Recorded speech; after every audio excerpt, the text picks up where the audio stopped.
भगवान श्री कृष्ण को नमस्कार करते हुए आप सभी का अनंत अकेडमी ऑफ मैथमेटिक्स में स्वागत है। देखिए 12th क्लास मैथमेटिक्स में प्रीवियस ईयर क्वेश्चन है जो सीबीएसई 2022 में आ चुका है। Shown below is a differential equation where the value of y equal to 0 when x is equal to 3 and the differential equation is dy by D X plus Y by X is equal to 1 upon X square log x। Find the value of y when x is equal to 5। देखिए जो हमारे पास ये equation given है ये तो है हमारे पास differential equation. हम इसी को सिंप्लीफाई करेंगे। सबसे पहले D Y by D X plus 1 upon X into Y is equal to 1 upon X square into log x comparing with D Y by D X plus P Y equal to Q. ये linear differential equation हो गई क्योंकि y के साथ एक x का function आ गया और इक्वल टू में सिर्फ x का फंक्शन है। तो हम यहाँ पर p को लिखेंगे, y का कोफिशिएंट 1 अपॉन एक्स है तो 1 अपॉन एक्स लिखेंगे, q जो इक्वल में वैल्यू है वो लिखेंगे। फिर हमारे पास एक फॉर्मूला होता है इंटीग्रेटिंग फैक्टर का। उसका फॉर्मूला होता है e की पावर में integration of P D x. P की वैल्यू रख दी मैंने 1 अपॉन एक्स। अब आपको पता है 1 अपॉन एक्स का इंटीग्रेशन होता है log x और e और log हट करके इक्वल टू में क्या आ जाएगा, सिर्फ x।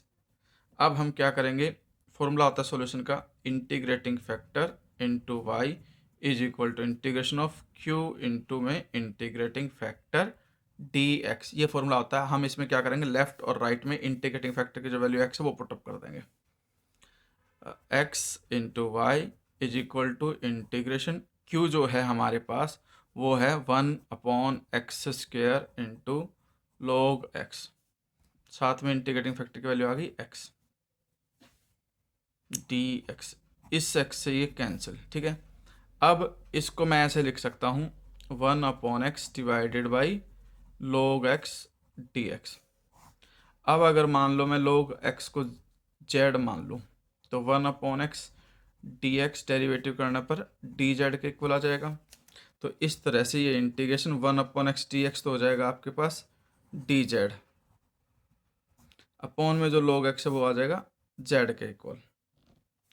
अब 1 अपॉन जेड का इंटीग्रेशन होता है log z प्लस में हम c लिख देते हैं।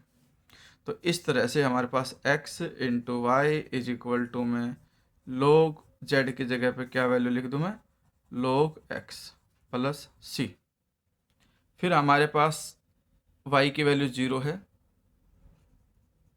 जब x की वैल्यू क्या हो 3, तो ये तो 0 इंटू 3